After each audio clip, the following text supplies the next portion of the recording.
Good morning, happy weekend everyone. Happy weekend mga ka-farmers, ka-hardinero. Again, weekend ngayon.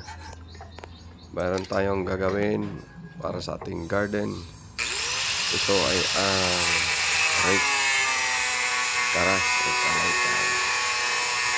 Ito yung ginagamit sa pagpapatag ng lupa para sa ating lupang pataniman o tamang pagpataniman, tulad ng pagtatanim ng pichay, carrots at iba pang mga halamang gulay. So, basic ito na tools para sa isang garden. Kailangan natin ito. Pero simple lang ang ating ginagawa. Hindi na tayo bumibili dahil marami akong nakatago na mga putol-putol na mga bakal. So kailangan magamit ko ito. No need to buy. Ang sa atin lang labor. Yan. Gamit ang ating mga tools and equipment. Mayroon tayong grinder. Ginawa natin cutting tools. Pinalitan lang natin yung bala niyan na pang-cutting. Mayroon tayong portable na welding machine, electronic. Hindi kailangan ng malakas na power. So, saksak lang po sa naka-plug in lang po sa outlet. Pwede na. At syempre sa pag-welding kailangan ng welding mask para safety yung mata natin. Yung welding mask naman natin ay naka-solar powered. So automatic yan. Kusang dumidilim pag mainit ang araw.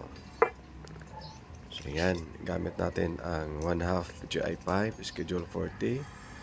Sukatin natin. Siyempre gamit tayo ng meter. So ang lapad ng ating rake ay 15 inches. Tapos ang haba ng kanya mga ngipin ay 4 inches. So yung ating handle na yung GI5 na yan ay 5 feet 6 feet yata to. So yan. Kailangan isintro natin yung crossbar. Ang crossbar natin, yung pagkabitan ng mga ngipin ng rake ay number 12.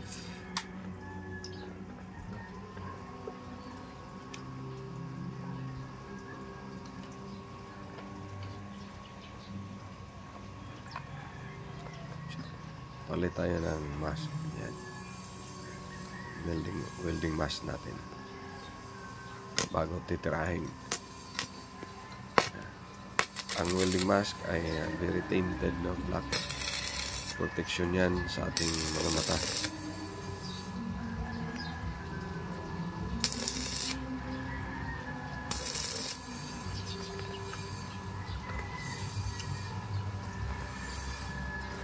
Subukan natin kung kumapit. Yeah. Ayoy, natanggal. Hindi tinamaan. Ulit. Tirahin ulit.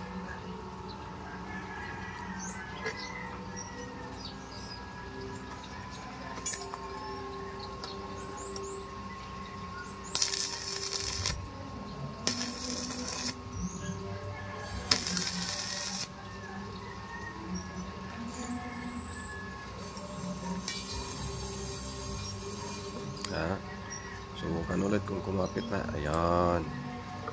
Kapit na yan.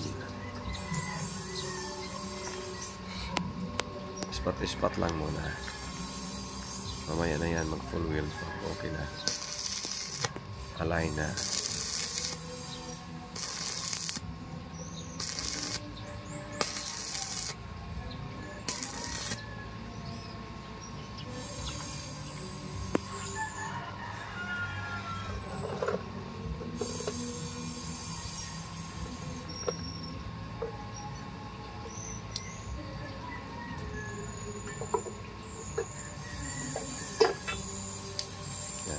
tayong crossbar.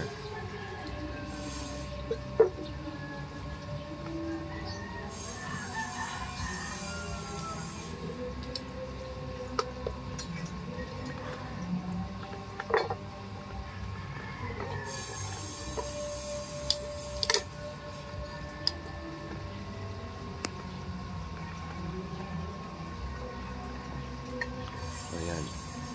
Ang ngipin natin yan, yung pinakakaras, yan ay number 10 na corrugated steel bars. 4 inches yung sukat.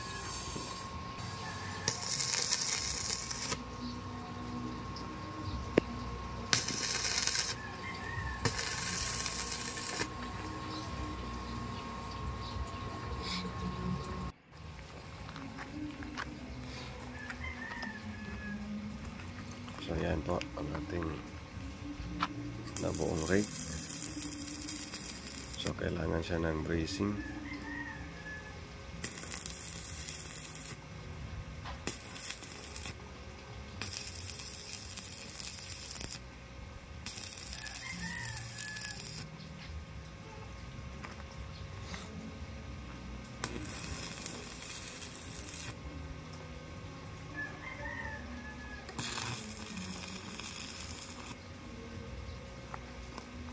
Yun.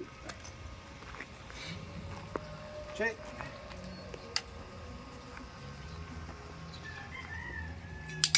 Off muna yung machine. Tapos subukan natin. Yan.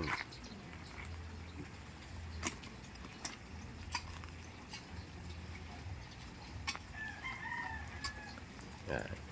So yun ang lupang pagtamnan natin ng carrots at saka pipino. So yan. Sinubukan natin yung tibay ng ating gawa. Diyan sa simento mismo. Yan. Ayun. Baka ano yan ha, tanggal. So actually hindi yan sa simento, gagamitin sa lupa talaga yan. So, inano lang yan sa simento para ma-check natin kung hindi ba napuputol, tatanggal yung welding. So yan. Tanim na tayo. Yan ang gamit ng kalaykay para patagin ang lupa. Medyo mahaba-haba yung handle. Sinadya ko yan para hindi masakit sa baywang. Dili sakit sa hawak. Kasi pag maiksi lang yan, nakadoko ka. Pag mahaba, straight body habang nagtatrabaho ka. At munting ayos lang.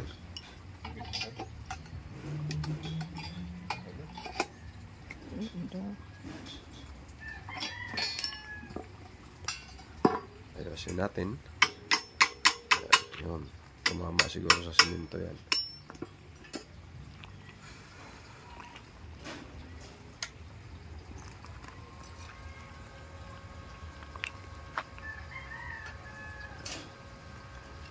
So yan mga kaibigan, patuloy lang tayo, no? Papalapit na po ang summer. Kailangan ipaghanda natin ang ating garden. So ngayon, bilang paghanda, mayroon akong itatanim na carrots at saka pipino dun sa gilid. Kaya napilitan akong gumawa ng rake, steel rake, dahil sa likod nito yung garden ko meron pa akong gagawin pagtamnan ko ng luya. So kailangan gamit ko yan sa paghahalo ng lupa, pagpatag ng lupa bago natin tamnan. That is for food security and food sustainability. Happy lang, go lang ng go, gawing exercise ang paghalaman, dahil ang yun nga sa kasabihan, pag may itinanim, may anihin. Siyempre, bago ka makapagtanim, kailangan natin ng sipag at siga. Yan, subok ulit. talagang hinahampas na sa simento, hampas ulit. Yan. Bayad. Kung hindi ba talaga mababali, hindi. Okay. Walang bawas ang ngipin. So, sipag lang at syaga. Dahil ayon nga sa isang kasabihan, pag may syaga, may nilaga. Higop na. So, happy weekend, happy farming, happy gardening. Be happy.